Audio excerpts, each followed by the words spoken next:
Mark. How are you? Doing good, doing lots of press, which is always a good thing. Yeah, well, this whole record, you put out, there's so much, the little documentary you guys put out. There is so much content. The comic book, we have plenty to talk about, definitely. I'd love to start with some of the early days and work our way up. Okay. Uh, I'd love to know, when did you want to be a guitarist? What made you want to pursue guitar? I was probably 14, and our singer, Harry, bass player, singer, and I have known each other since we were 6 years old. And Harry lived about four houses up the street.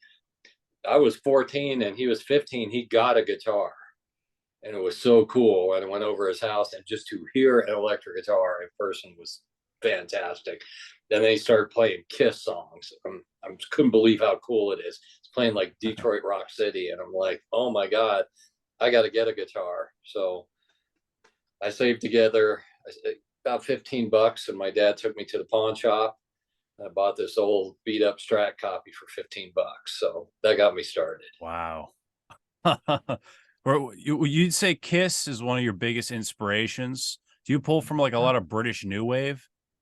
Yeah, Kiss actually isn't.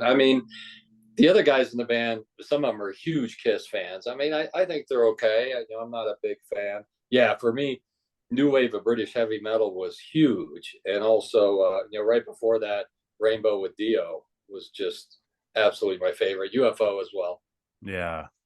Yeah, you could totally hear that influence. Now I know you started in Colorado. Was there even like a metal scene in No, not at Colorado when you all. start? It was just Jag Panzer. Yeah, no metal scene and no clubs playing original music. Wow. So how did you even navigate Well, we had our through first record out. Colorado? Our EP, and we're looking for someone to book us, and we are just falling flat, getting nothing. And then we came across a guy named Bill Bass, who was a reggae promoter, and he ended up becoming one of the biggest reggae promoters in the country. And he's not a metal guy at all, but he said, "Man, I like you kids. This is really cool." So he booked our first few shows. So he got all the doors open for us. Wow, it's so funny. That reminds me of Kiss being on like Casablanca, like it making no Yeah. sense. Yeah, so little parallel right there. Well, that's really cool. So what do you recall about the formation of the band? How did that process evolve? But three of us have known each other since we were six, so it was really just, I bought a guitar, and Harry started showing me some few things, and then I started getting serious. I took lessons at Johnny Smith's studio. He's a jazz great. He's Bing Crosby's guitar player, so he's a Wow. jazz great. It was hardcore lessons. I wasn't playing Led Zeppelin songs in my lessons. It was hardcore. How to properly hold the guitar, scales, chords, inversions. And I wasn't a big fan as a kid, but man, I love that I did went through that now. So then Harry and we found drummer Rick. He's on our first couple records. He was lived across a little bit on the other side of the neighborhood. Needed a bass player, so we just decided to ask our buddy John. He'd been a school trombone player for years, so he was a good musician. So Harry and I went up to his house and said, "Hey, you want to play bass? Yeah, let's go to the music store. I'll buy a bass right now." And he did. Wow. Now that's so cool to hear. Now I know a lot of people like will call Jag Panzer traditional metal, power metal. How would you diagnose the band? I just call us a heavy metal band. Yeah. And all that comes from the new wave of British heavy metal.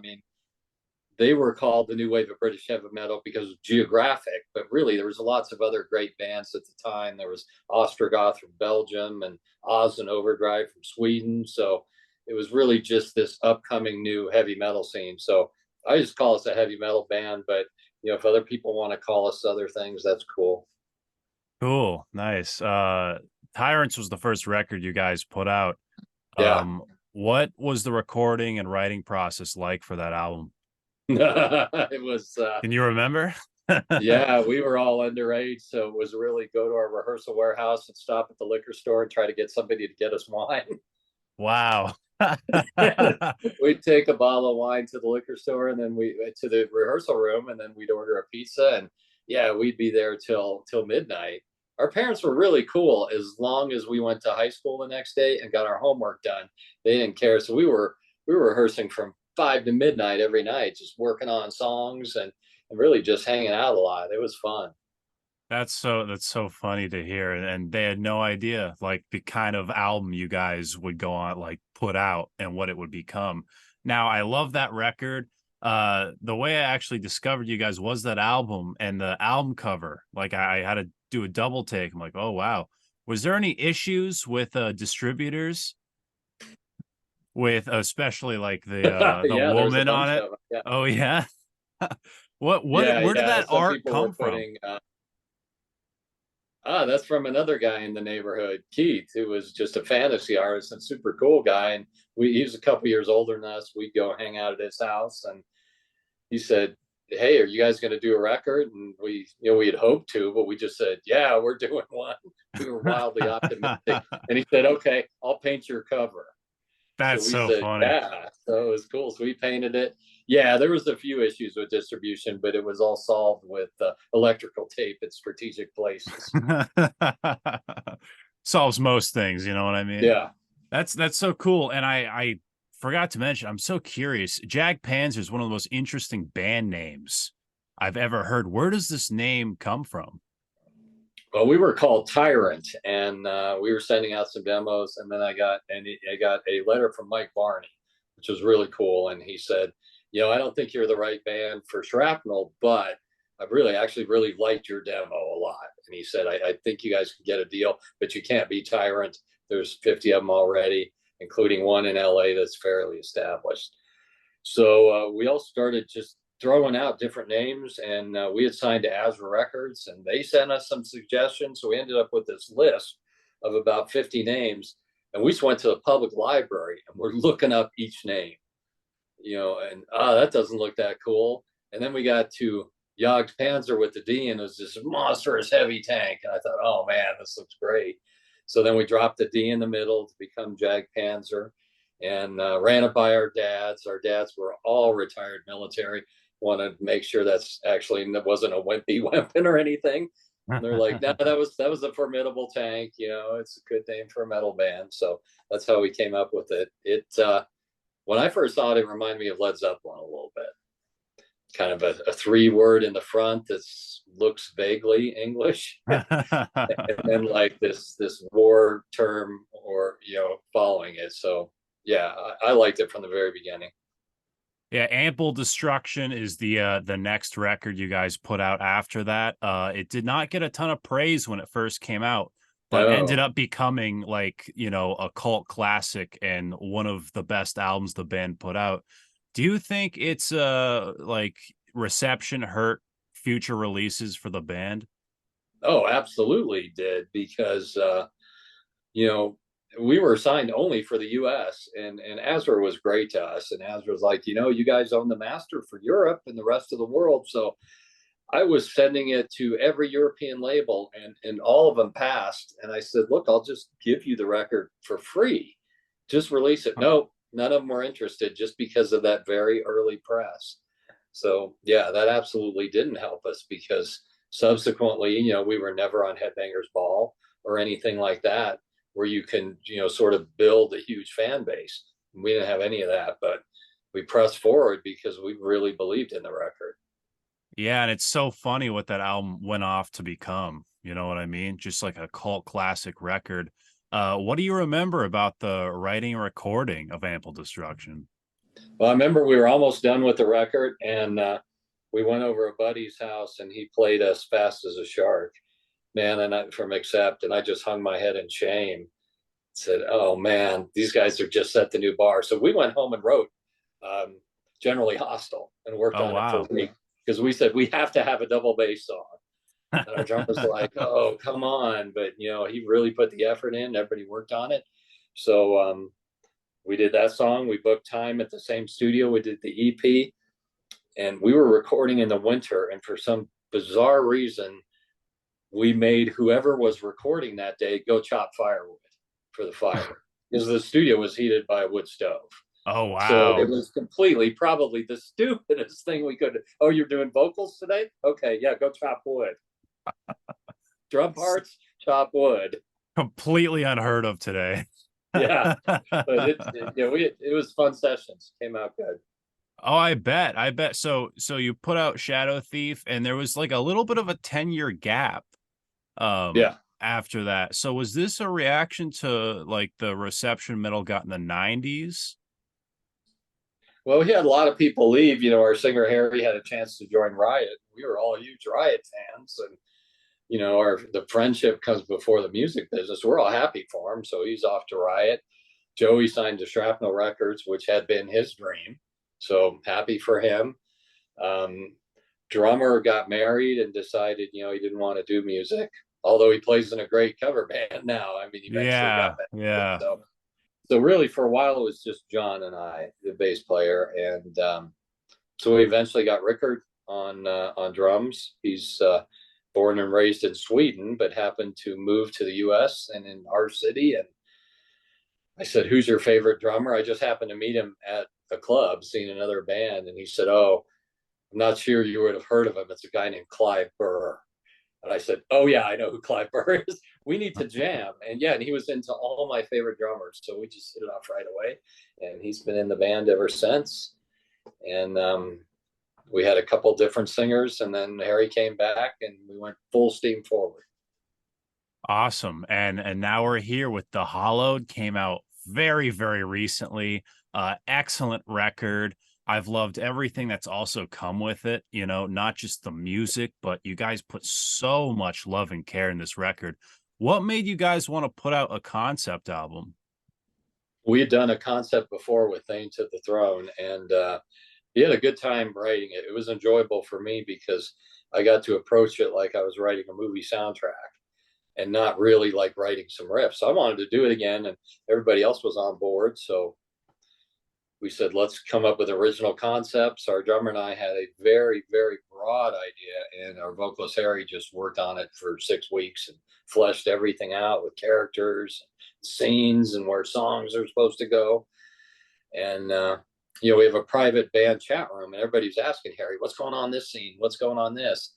So we all talked to decide maybe we should do a comic book. Maybe other people are interested in what's going on. So I priced it, and I was absolutely shocked how expensive it is to do a comic.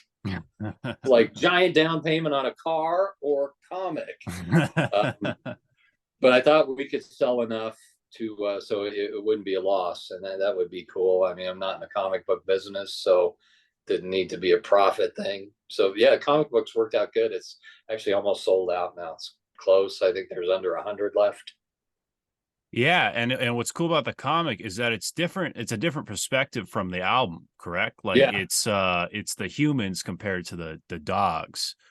yeah, and the humans are a little bit less about teamwork and a little bit more selfish, whereas the animals are very much. There's several songs on the album about the team and the family and the group because that's the way the animals looked at it. Humans never saw it that way. Yeah. And I love the dynamics and how the comic book adds, instead of just being a like a rehash of the record, which a lot of bands do with concept albums. So that was really Yeah. refreshing and cool to see. I think the Hollowed is fantastic. I love it front to back. Would you ever, just for being a concept album alone, would you ever play this album live in its entirety? Do you have any interest to do that? Yeah, I would like to do it. Not we got the European tour coming up in a few weeks. We won't be doing it then, but yeah, I think the record's still gaining steam and going strong. I think it may be possible next year to do it in its entirety. I mean, that would be really cool. I'd love that. Yeah, it's just got such good reception, and there's so much love and care into it. And there's so much attention to detail with the concept itself. So we'd love to see that more realized in a live form, obviously, if it's a Yeah. good album. So you're talking about this European tour. How do you go about putting together a live set list for a show? Okay. Well, I'm banned from doing that. Why I is used that? to give my input, and then everybody started going, "Hey, I'm noticing your set list, Mark. It's like everything you wrote." and everything you like. And I swear I'm not doing it on purpose. I just would think this would be a good set list, but yeah, they banned me from doing set lists. So they came up with one, and I just got it in the mail today. And yeah, I'd probably do things a little different, but it's pretty cool set list. Cool. Yeah, that's so interesting. That's so funny as well. Now, I hope to see you guys live. Really awesome stuff. I feel like you guys have such an extensive history, so a set list is probably so interesting. The ranging songs between some of the cuts. Now, the first record must feel like a lifetime ago. How much do you feel the band has evolved creatively since this album, The Hallowed? Oh yeah, yeah, quite a bit. There was a lot of happy accidents on the first couple records. Like, wow, that worked out good. And yeah, so now we're at the point where we pretty much, and it's nice now because I can tell the exact feeling I'm going for a song, and just write it exactly the way it's in my head. And that has not always been that way, but it is now, which is really cool. Yeah, that's really awesome. And I was watching the documentary and seeing you guys just at the soundboard, this huge board. And it's like, wow, there's probably no wood stove in that studio. You know what I mean? It's No. probably you guys probably have it so much better. So it's like it's so much easier to make music now. And the love and care you put into those early records, you're putting into these. And now with the extra equipment and technology, it's really awesome. I discovered you guys actually from the cover of the first record, as I said before, through Spotify. I know streaming has completely dominated Yeah. the industry. What are your thoughts on like this new age of streaming services? Yeah, if it gets people to listen to music, I mean, I'm cool with it. It's Spotify is really doing well with the Hallowed, which is really cool because previous to this, I think we had probably the worst Spotify numbers of any band I know.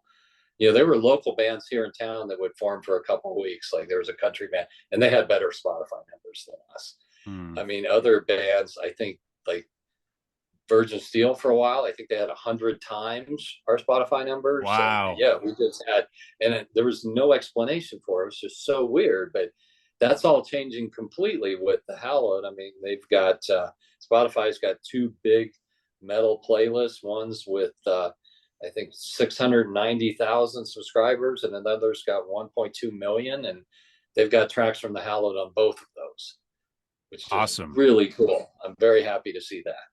So Very thank you, well Spotify. deserved. Yeah. Thank you. Yeah, really awesome. I love streaming. It's getting people connected. I feel like also like I wasn't around for a lot of the albums you guys put out. So this gives, me and a lot of fans globally a chance to get into your music. And it's Yeah. really cool to hear that. And I'm glad the Hollowed is getting some kind of, exposure in that sense. Now, in terms of like putting an album together, I know we're talking about streaming.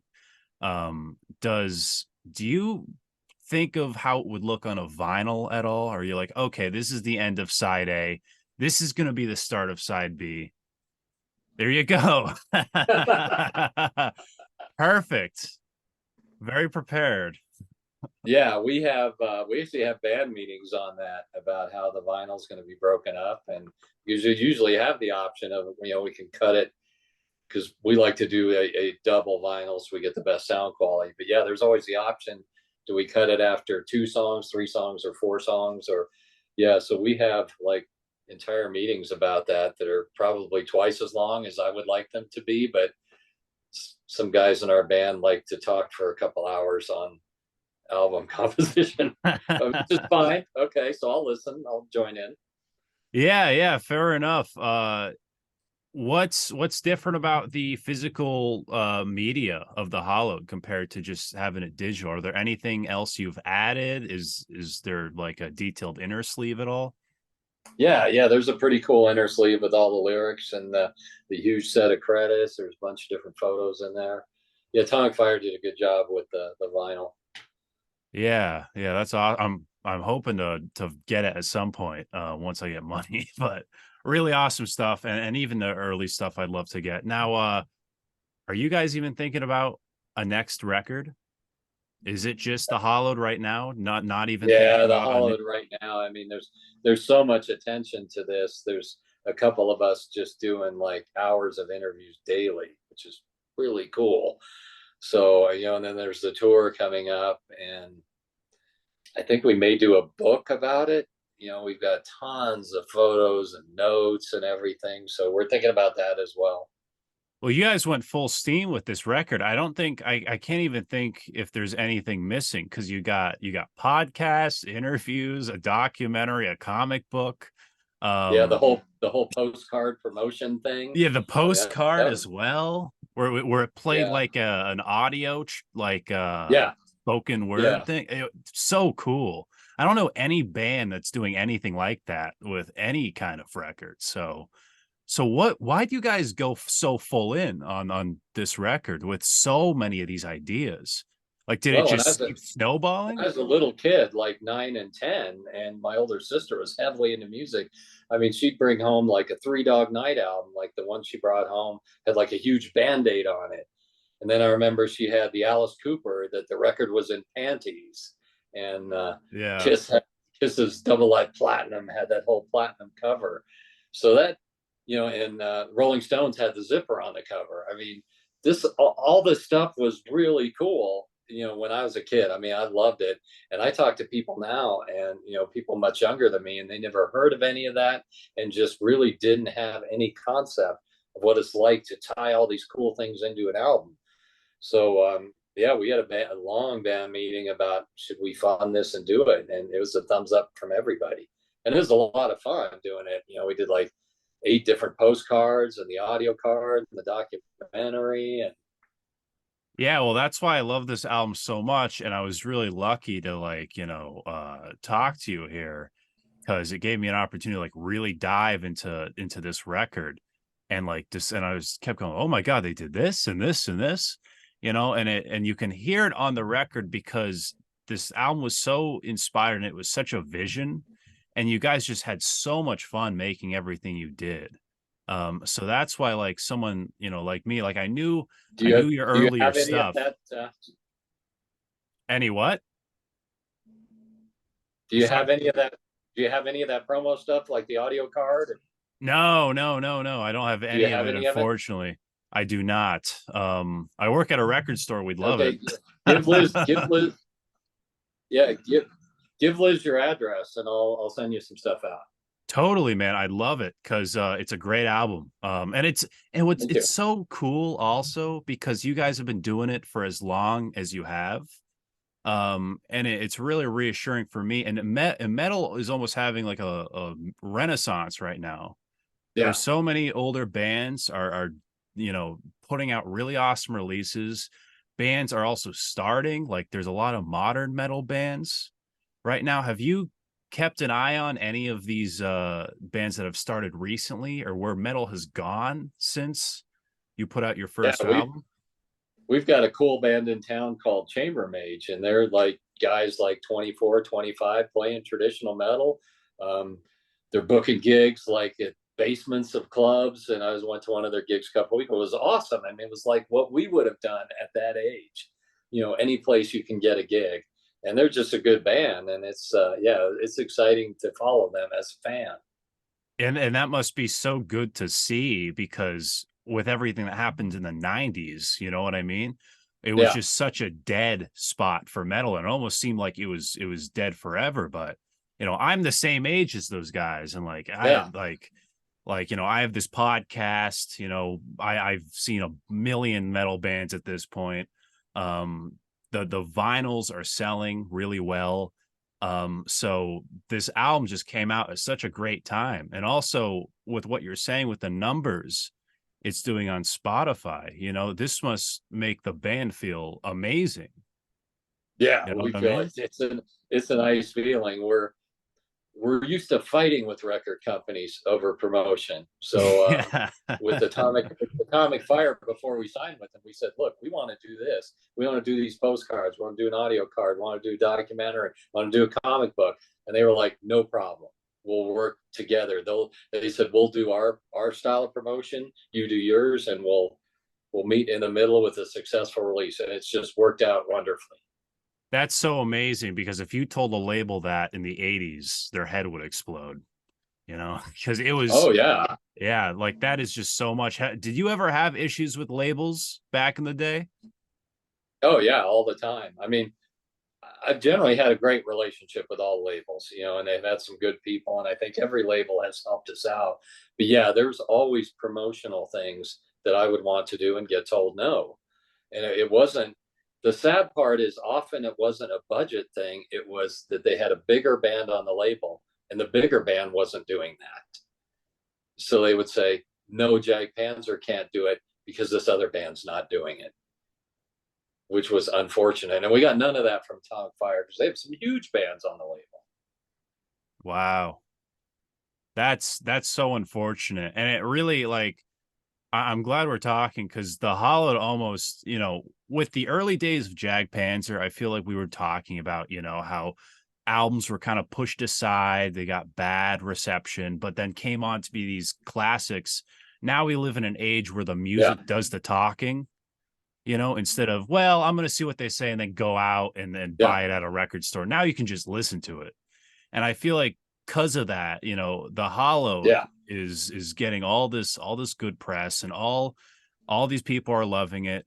And now I feel like you can kind of make up for those days. Are there any places you would want to play live that you haven't yet, or any places you'd like to tour that you've just never toured before? Yeah, we haven't done South America. We've done some Central America. We haven't done Japan. So yeah, those two would be great. Yeah, Japan would make for we a are great going live somewhere. album. We're going somewhere. We're going somewhere in January. I don't know. Other guys in the band deal with the booking, so they just told me, have your passport ready for January. And I said, are we going back to Europe? And they said, nope, someplace new. So I don't know where we're going, but it is someplace new. Are you just like on a ride pretty much? Because like the set list they're doing are they they're planning the tours? Are you just like, what, just let me know and I'll be there? Yeah, on certain things. Yeah, on those things, I'm on the ride. With songwriting, I'm definitely in the driver's seat. And with all the wacky promotion and designing shirts and audio cards, that's all my job. Yeah. Well, hey, you have a pretty awesome gig going on. This has been a ton of fun. As we wrap up here, so what's the best way for fans to like just keep in touch, know everything going on with Jag Panzer and just everything your music? Probably, there's a contact on our webpage that always goes to a band member, but we have a pretty active official Facebook page, and there's always somebody in the band monitoring that. Okay. So Facebook, do you guys have like an Instagram at all, like a website? Yeah, I think we have an Instagram. I don't know anything about I think you guys too. You might. Yeah. Yeah. I think we have Twitter too. No, but you guys definitely have a website. So regardless of any of it, you can go on the website, ton of stuff about the Hallowed. You can go down a whole rabbit hole, the same one I went down, of there's so much content on this album, more than most, I think, any really album ever. Like even Metallica's new record, there's more about the Hallowed than that. So it's really awesome, especially with how good this album is. It's really cool that you guys have all this stuff. And listen, with the next release, would you guys kind of give it the same treatment, or are you kind of spent? Yeah, probably. Yeah. No, well, we'd probably try to up our game. Oh, for real? Really? Well, like, I got to jump out. I got in trouble. I got in trouble for going overtime. So. Oh yeah. No worries, man. Well, I think we did a perfect 30 minutes here. Yeah. Well, Thank you so much, man, for doing this. I really appreciate it. Yeah, make sure to give Liz your address. I will. I sure will. And I'm looking forward to that. Well, it was nice meeting you, man. I'm Brandon Battick, and this is Okay. Disturbing the Priest.